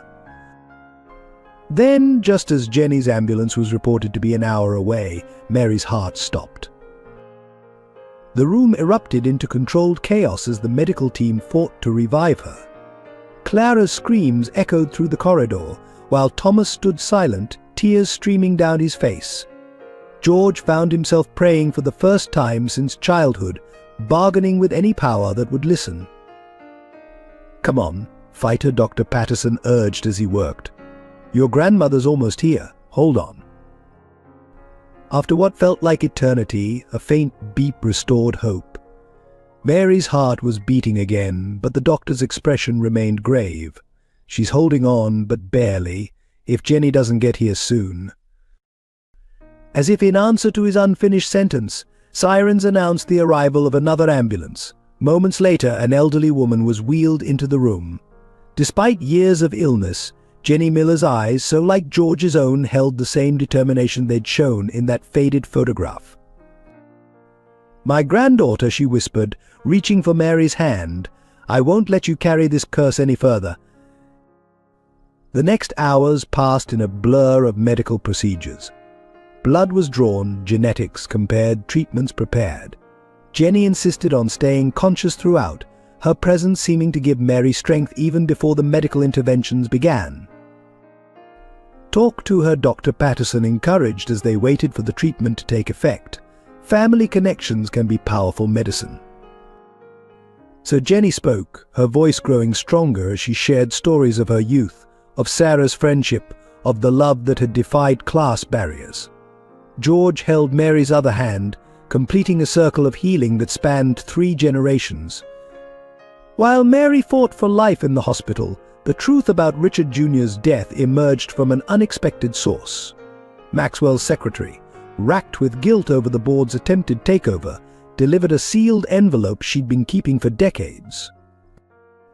"Your father made me swear to give you this if anyone ever threatened to expose the family secrets," she explained, hands trembling. He wrote it the night before his own death. Inside was a letter that shattered everything George thought he knew about his family. "My son. Hey, by the time you read this, the sins of our family will have finally caught up with us. The hunting accident that killed your real father, my firstborn son, was no accident at all. I watched my own father give the order, stood silent as hired men tampered with Richard's rifle. My boy died believing he could change the Dunham legacy. He'd discovered father's secret ledgers, the records of all the women he'd ruined, the children he'd erased. Richard was gathering evidence, planning to expose everything and make it right. Jenny wasn't just another maid he'd fallen for, she was father's own daughter from a previous indiscretion when they fell in love. When she became pregnant, father saw it as the ultimate threat to his empire. The truth of their relationship would have destroyed him. I tried to warn Richard that morning. The words stuck in my throat as he headed out for his last hunt. My cowardice killed my son as surely as father's bullet. When they brought his body back, father made it clear either I'd play my part in the cover-up, or Jenny and her unborn child you would meet similar accidents. So I became what father wanted: cold, ruthless, willing to sacrifice others to protect the family name. I took you from Jenny, thinking I could atone by giving you the advantages Richard wanted for his child. Instead, I watched you grow into the same monster father had created in me. The night I wrote this, I confronted father about his crimes. He laughed, said the Dunhams were above common morality. When I threatened to expose him, he reminded me that accidents could still happen to you, to Jenny in her hidden exile, to anyone who threatened his control. Hours later, father died in his sleep. The doctors called it natural causes. They didn't test for the poison I put in his evening brandy. I've spent years maintaining his system of silence and control, telling myself I was protecting you. But I've only perpetuated the cycle of cruelty that killed your real father. The evidence is all there in the vault at First Boston Trust. Bank records proving father's payoffs to the men who killed Richard. Medical records showing Jenny's true parentage. Everything Richard died trying to expose. I'm dying now of the same cancer that took father. Perhaps it's justice. My last act will be hiding this letter where you'll find it only when you're ready to face the truth. Remember, Richard died trying to break this cycle of corruption. Jenny sacrificed everything to give you a chance at life. Don't let their sacrifice be in vain. Your father, who never deserved that title. Richard Dunham, Sr. George read the letter 3 times, each reading bringing new waves of horror and understanding. The father he'd emulated had murdered his real father. The grandfather he'd admired had orchestrated a death to hide his own sins. Jenny's voice came softly from Mary's bedside. I tried to warn him that morning. Begged Richard not to go hunting. He just smiled, said some things were worth dying for. He wanted to build a world where our child wouldn't have to hide who they were. And instead, George whispered, I became everything he died fighting against. No, Jenny reached for his hand. You found your way back. When I saw you carrying Mary into the hospital, willing to sacrifice everything to save her, that was Richard's spirit in you. That was love winning over fear. The machines monitoring Mary beeped steadily as grandmother and grandson sat in silence, the weight of revealed truth settling between them.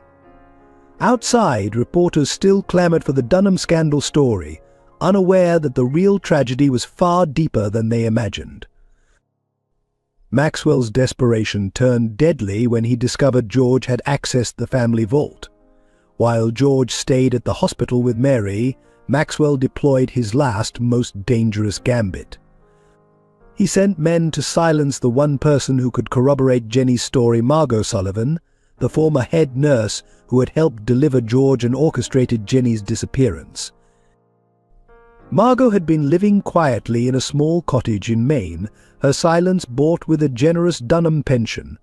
But her conscience had finally outweighed her fear. She had contacted George's investigators, agreeing to testify about what really happened that Christmas Eve. The warning came from Janet Chin. George, Maxwell's men are heading to Maine. They found Margot. You need to get her out now. Clara volunteered immediately. I'll go. You stay with Mary. Thomas and I can bring Margot back safely.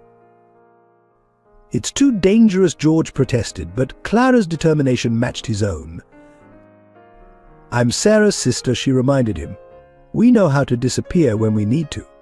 And Thomas has his father's instincts for trouble.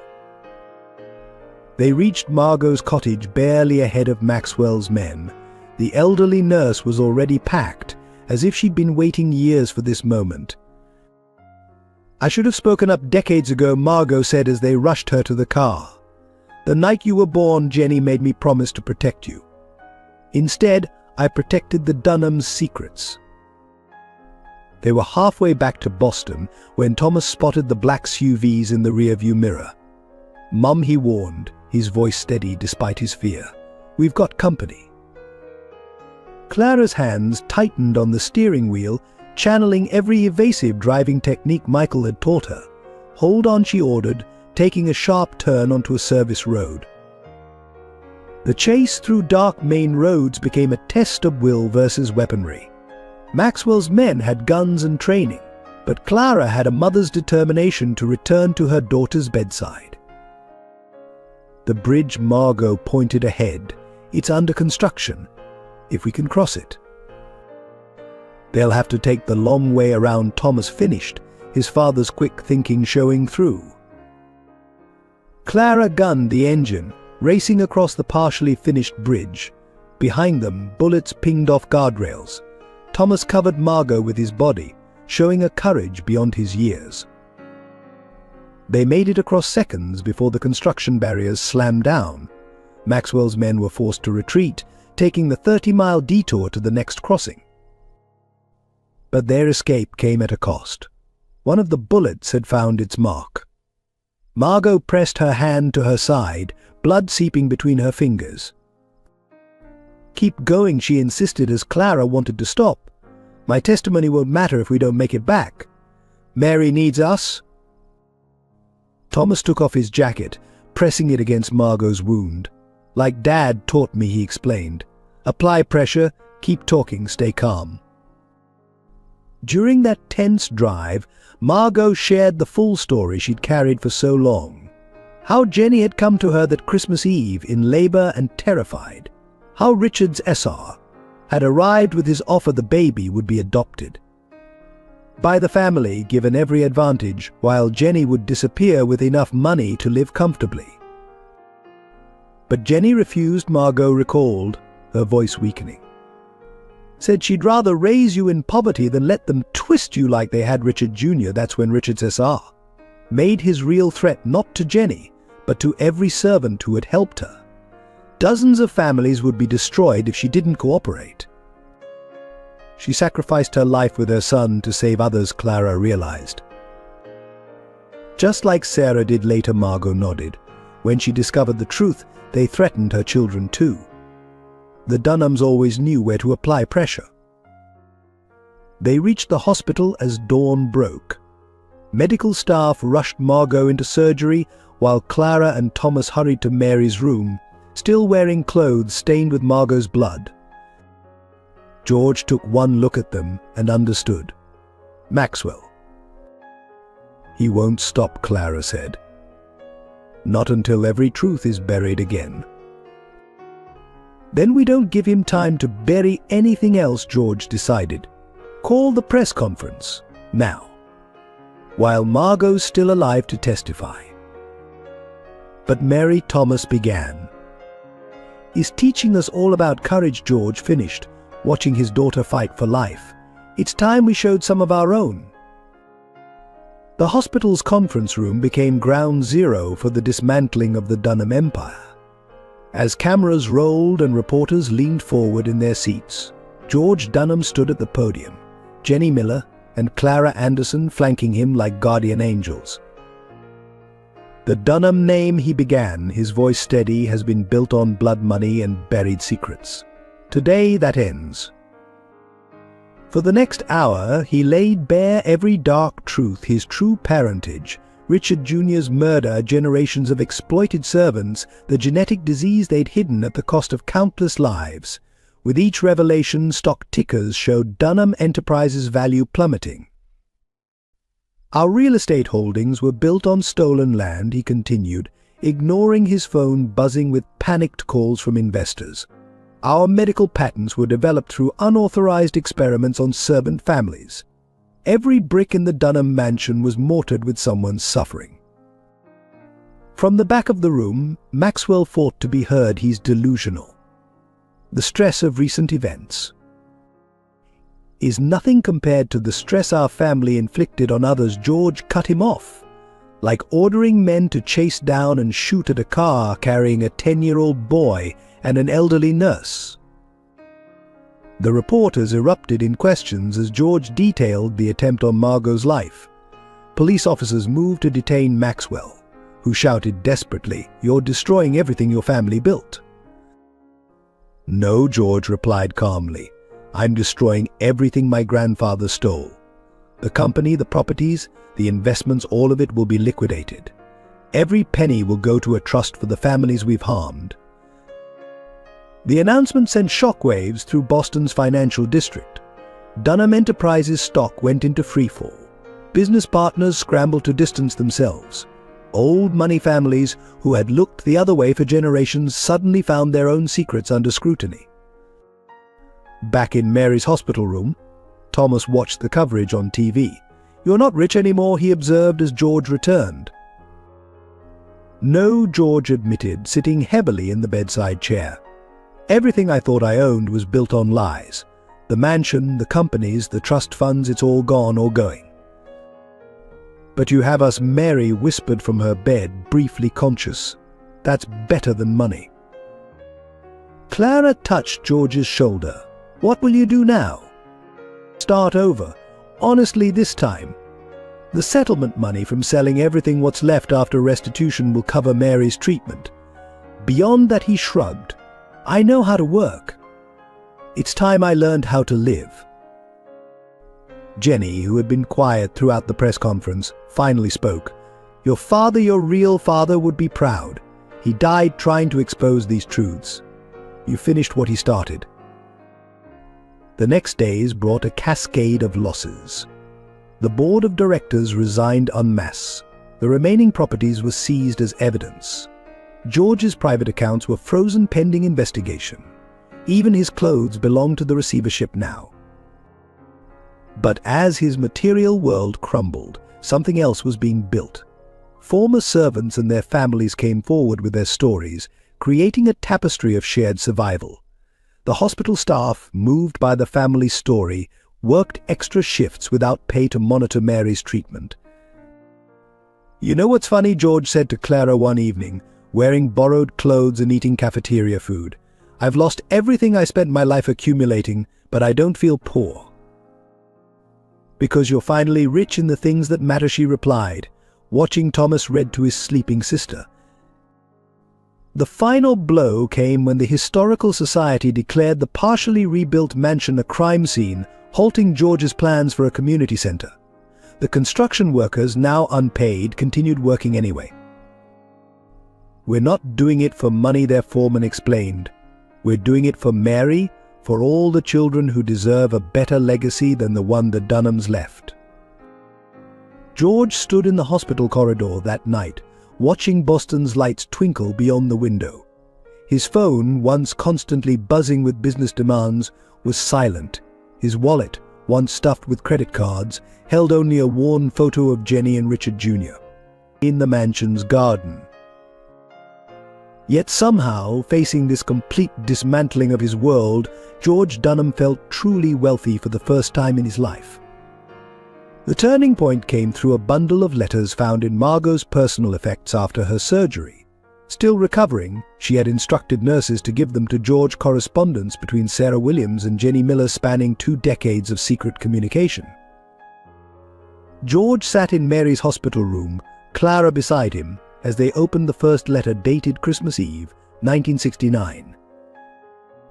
"Dearest Jenny, he's beautiful. Your son has your eyes and Richard's smile. Sarah's caring for him now, while the Dunhams prepare their story.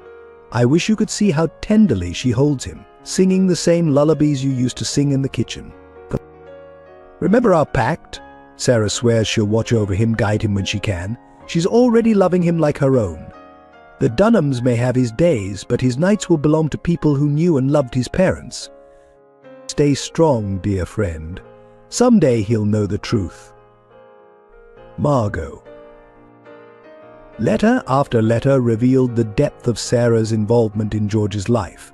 She hadn't just found him by chance that Christmas morning. She had been part of an elaborate plan to ensure his safety and connection to his true heritage. "My God," Clara whispered, reading a letter from 1975. "Sarah was there the night Jenny went into labor. She helped deliver you in the servants' quarters. Then she planned the whole discovery scene to protect both of you." The letters painted a picture of an underground network of care. Sarah had orchestrated everything: which nannies were hired, which servants worked closest to young George, even which books appeared mysteriously in his room, books Jenny had loved as a child. "When I fired her," George's voice cracked. "When I treated her like she meant nothing. She was fulfilling a promise to my mother, to keep me connected to who I really was."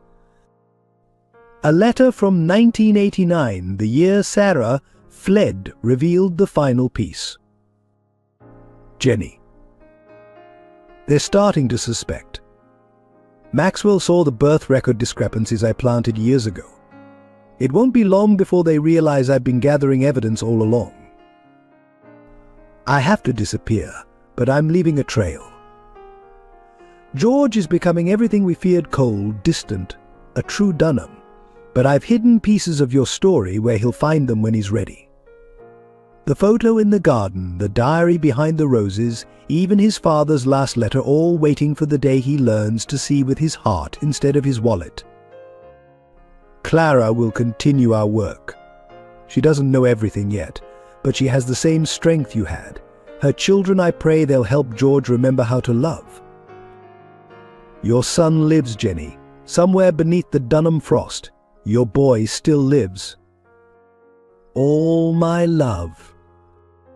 Sarah." Clara sat stunned. She planned everything. Taking the housekeeper position after she left, keeping the twins close to you. It wasn't chance. It was Sarah's final gift to both of you. "And to you," George added softly. "She protected her sister by giving her a position close to me, knowing someday I'd need the kind of love only family can provide." From her hospital bed, Mary stirred. "That's why Aunt Sarah always said we were connected by more than blood," she murmured. "She knew love was stronger than money." The revelation settled over them like a gentle snow, erasing the harsh lines between servant and master, between wealth and worth. Sarah Williams hadn't just been a housekeeper, she had been the architect of redemption, planting seeds of love that would take decades to bloom. While Margot recovered in the hospital, her house in Maine yielded one final, devastating piece of evidence. In a hidden compartment beneath her floorboards, investigators found a metal box containing an old tape recorder and a stack of yellowed papers. The tape, dated the day before Richard Jr.'s death, captured a conversation that chilled George to his core. His grandfather's voice, instantly recognizable, spoke with cold calculation. "The hunting trip is arranged. Stevens will handle the technical aspects, a simple malfunction of the rifle's safety mechanism. Tragic, but not suspicious. Maxwell, you'll ensure the local police understand the need for discretion." Maxwell's younger voice replied, and the girl. "Jenny won't be a problem once Richard's gone. Women like her can be bought or buried." The papers accompanying the tape detailed the execution of their plan, receipts for modified rifle parts, payoffs to local officials, even hospital records proving Jenny's pregnancy had been known to Richard's SR before the accident. He planned everything George said, his hands shaking as he read through the documents. The hunting party's route, the position of the shooters, even the witness statements. My father never had a chance. But it was the final document that revealed the true depth of the conspiracy. A letter from Maxwell to Richard SR, written the night before the hunting trip. "All arrangements are complete. Our junior suspects nothing, though he continues to ask questions about the missing servants. Unfortunate timing with Jay's condition, but perhaps providential. His death will silence both problems. We have arranged for Jay's disappearance immediately after. The child, when it comes, will solve our succession issues neatly. A true Dunham heir, raised without uncomfortable questions about maternal lineage. The Irish girl, Sarah, may be trouble. She's too close to Jay. Recommend similar arrangements once dust settles." Clara, reading over George's shoulder, gasped. They were planning to kill Sarah too. That's why she ran. She must have found evidence of their plans. Janet Chen arrived breathless with more revelations. "We found Maxwell's private files," she said. "Decades of surveillance reports on Jenny, on Sarah, on everyone who knew the truth. He was Richard SR.'s cleanup man, handling problems for 3 generations of Dunhams." The evidence painted a picture of systematic elimination. Anyone who threatened to expose the family's secrets had met with convenient accidents or disappeared without trace. Richard Jr.'s death hadn't been an isolated incident, it was part of a pattern stretching back 50 years. But why keep the evidence, Thomas asked, his young mind cutting to the heart of the matter. Why didn't they destroy it? Insurance, Janet explained. Each person involved kept proof of the other's crimes. Mutual destruction if anyone talked. Classic power play. George stared at the documentation of his family's crimes. All those years I thought I was carrying on a proud legacy. Instead, I was perpetuating a dynasty built on murder. From her hospital bed, Margot spoke weakly. That's why I kept everything. Knew someday someone would need to know. The truth. She squeezed George's hand.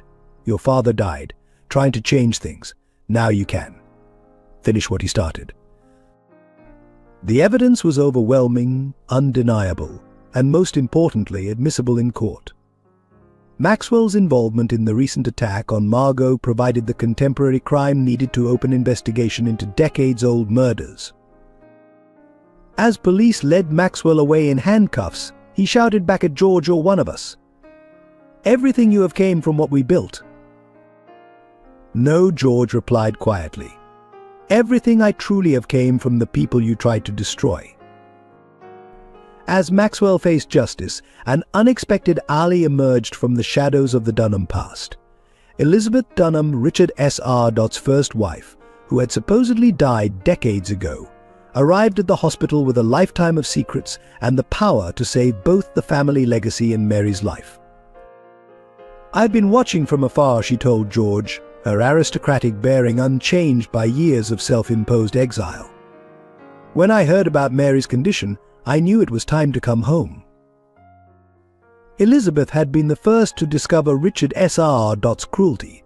After learning of his treatment of servant girls, she had faked her death and established an underground network to protect his victims. For 30 years, she had channeled Dunham money through secret accounts, providing support to families her husband had destroyed. "Your father, Richard Jr., was my greatest joy, she told George. He inherited my heart, not his father's cruelty. When he fell in love with Jenny, I helped them meet in secret. I thought love might finally break the Dunham curse. From her designer handbag, Elizabeth produced documents that would change everything: legal proof that she had never relinquished her shares in Dunham Enterprises, technical ownership of the family's most valuable properties, and most importantly, medical research she had secretly funded. I've spent decades studying the condition that runs in our bloodline, she explained, spreading medical files across Mary's bedside table. Not just treating symptoms, but finding a cure. The breakthrough came last year, but I needed proof it was safe. The research showed promising results: a revolutionary treatment developed specifically for their family's genetic mutation. Elizabeth had been waiting for the right moment to reveal its existence. "Mary isn't just another sick child to me," she said softly. "She's my great-granddaughter. When I saw her fighting the same disease that killed my mother, my sisters, I knew it was time to step out of the shadows." Clara was skeptical. "Why should we trust you? You're still a Dunham." "Because," Elizabeth replied, "I was once like Jenny, a girl from the wrong side of the tracks who caught a Dunham's eye. Richard Sassar married me before he became a monster. I've spent my life trying to atone for not stopping him sooner." Her story was verified by a surprising source, Janet Chen. "I've been her inside contact for years," Janet admitted. "Who do you think provided the evidence that finally brought Maxwell down?" Elizabeth's return offered more than medical hope. As Richard S.R.'s legal widow, her shares combined with George's would be enough to prevent the company's collapse, preserving jobs and ensuring resources for restitution. "I don't want to save the Dunham name," she declared. "I want to transform it. The wealth your grandfather stole should serve those he harmed. Together we can rebuild something worthy of your father's dreams." George studied this elegant woman who had sacrificed everything to fight evil from the shadows. In her face he saw echoes of his father's compassion, of his own journey from darkness to light. "The community center," he said suddenly. "The one we planned for the mansion. With your help." "Will be just the beginning," Elizabeth finished. "Imagine clinics offering free care to service families, scholarships for their children, housing for those who lost everything to Dunham greed. We can't undo the past, but we can build a better future." For the first time since the crisis began, real hope flickered in Mary's hospital room. The machines monitoring her condition beeped steadily as Elizabeth took her small hand. "You fought so hard, little one," she whispered, "just like your grandfather Richard. Now let us fight for you." Elizabeth's treatment for Mary began on a snowy December morning, exactly 1 year after the mansion fire. The hospital corridor outside Mary's room had become a makeshift vigil site, filled with former servants and their families, all waiting, hoping and praying together. Mrs. Thompson kept the vigil fed with her famous soup, now served from donated pots instead of the mansion's fine tureens. Mr. Franklin brought flowers from his own garden, their bright petals defying winter's grip. Children of former staff members created a hand-drawn mural along the corridor walls, depicting the mansion not as it was, but as they dreamed it could be a place of warmth and welcome. Inside the room, Elizabeth administered the treatment herself, her aristocratic hands steady as she worked alongside hospital staff. Jenny held Mary's right hand, while Clara held her left, 3 generations of women united by blood and sacrifice. George and Thomas stood watch by the window, their breaths fogging the glass as they waited for signs of change. "The first sign will be her color," Elizabeth explained. "If the treatment works, the pallor should fade within hours." Those hours stretched like years. The hospital staff, moved by the family's story, worked well beyond their shifts. Nurses who had grown up in servant families shared stories of their own encounters with Dunham cruelty, each tale ending with the same message, but this time will be different. This time love wins. By midnight, Mary's cheeks showed the first hint of pink. By dawn, her breathing had deepened and strengthened. On the third day, she opened her eyes and asked for Thomas's chocolate pudding, the same comfort food he'd shared with her during their hidden childhood feasts. The recovery that followed became a community effort. Physical therapists volunteered extra hours, inspired by Mary's determination to walk again. When she struggled with exercises, children of former staff members came to do them with her, turning therapy into play. "Look what I found," Thomas announced one afternoon, wheeling in an old piano from the hospital's storage room. Soon, the sound of Mary picking out simple tunes taught by Jenny, who had once played in secret during her own childhood at the mansion, filled the corridor. Each small victory was celebrated by the growing extended family. The first time Mary sat up unassisted, cheers erupted from the hallway. When she took her first steps, supported by Thomas on one side and George on the other, the entire floor broke into applause. "I don't understand," Mary said one evening, surrounded by gifts, cards, and well wishes from people she'd never met. "Why do they all care so much?" "Because," Jenny answered, smoothing her granddaughter's hair, "you've given them something they thought the Dunhams had taken forever: hope." Clara nodded. "Every step you take, every smile, every small victory, it proves that even the deepest wounds can heal. That love really is stronger than money or power." George, watching his daughter grow stronger each day, finally understood what his real father had died trying to protect. Not just Jenny, not just their unborn child, but the possibility of a world where wealth served compassion instead of crushing it. As Mary's strength returned, the community's healing continued alongside her own. Former servants who had once avoided each other's eyes now shared meals and stories. Children who had been taught to stay invisible played openly in the hospital gardens. The walls between classes, built so carefully over generations, crumbled in the face of shared hope. Would you like me to continue with Part 9 billion, focusing on justice being served for the parents' murder? Maxwell's trial became a watershed moment in Boston's history, exposing decades of elite corruption and bringing long-delayed justice to countless families. The courthouse filled each day with former servants and their descendants, each carrying stories of lives shattered by Dunham wealth and power. Elizabeth's testimony proved devastating. Her detailed accounts of Richard S.R.'s crimes, supported by 30 years of meticulously gathered evidence, left no room for doubt. She described the systematic abuse of power, the disappeared servants, the covered-up deaths, including the carefully orchestrated murder of her own son. "I watched them plan it," she testified, her voice unwavering. "Richard S.R. and Maxwell plotting my boy's death over brandy and cigars. They thought I was just another decorative wife, too focused on social events to understand their conversations. But I recorded everything, waiting for the day justice would finally come." Jenny testified next, speaking publicly for the first time about her relationship with Richard Jr. and the terror that followed his death.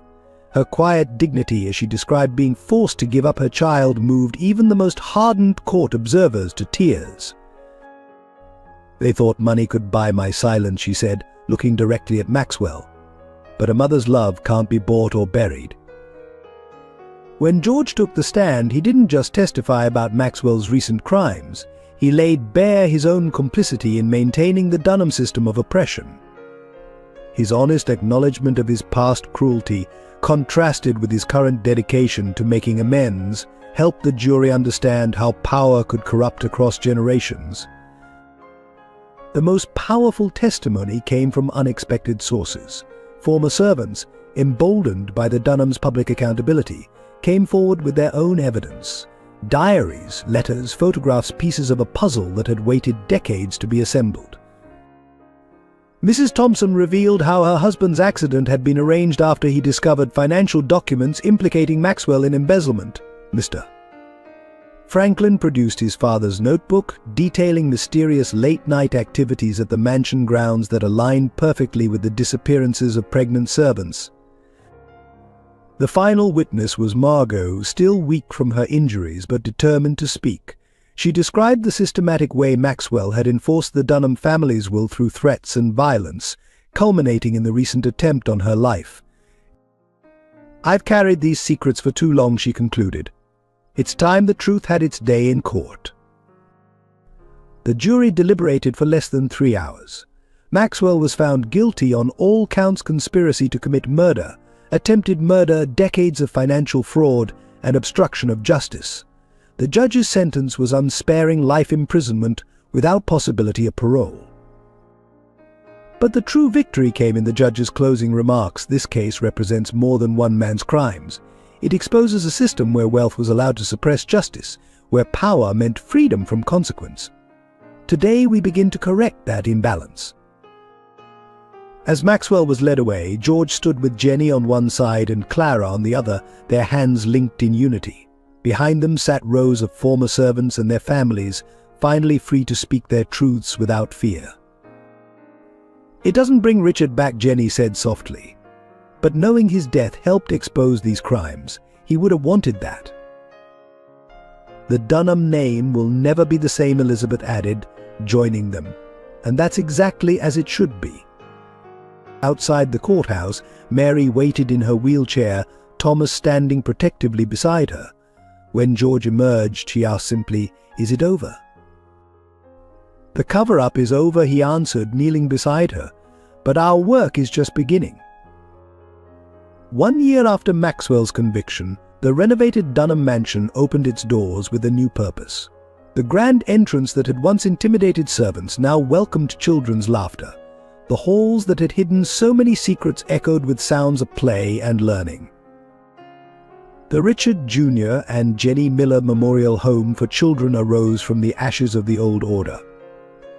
Elizabeth's fortune, combined with what George had salvaged from the Dunham Empire, transformed the mansion into a haven for orphaned and disadvantaged children, with special priority given to descendants of former servants. Mary, fully recovered and glowing with health, took particular joy in welcoming each new child. "Everyone needs a family," she would say, repeating the wisdom she'd shared with George during their darkest days. She and Thomas became unofficial older siblings to dozens of children, showing them the secret passages and hidden gardens they'd once used to avoid notice. The staff quarters were rebuilt into comfortable family apartments, where house parents lived with their charges. Mrs. Thompson returned to run the kitchens, this time with proper equipment and respect. Mr. Franklin taught gardening to eager young hands in the same soil where he had once worked in silence. Clara oversaw it all as director, her natural warmth and understanding of childhood trauma making her perfect for the role. The office where George had once coldly counted profits became her welcoming space, its walls covered with children's artwork and family photos. Jenny spent her days in the library, reading to young ones and sharing stories of hope and perseverance. The room where Richard Sassar had plotted his crimes became a place of healing and imagination, filled with books about courage, justice, and the power of love to overcome hatred. George found his true calling working with the older children, especially those struggling with anger or fear.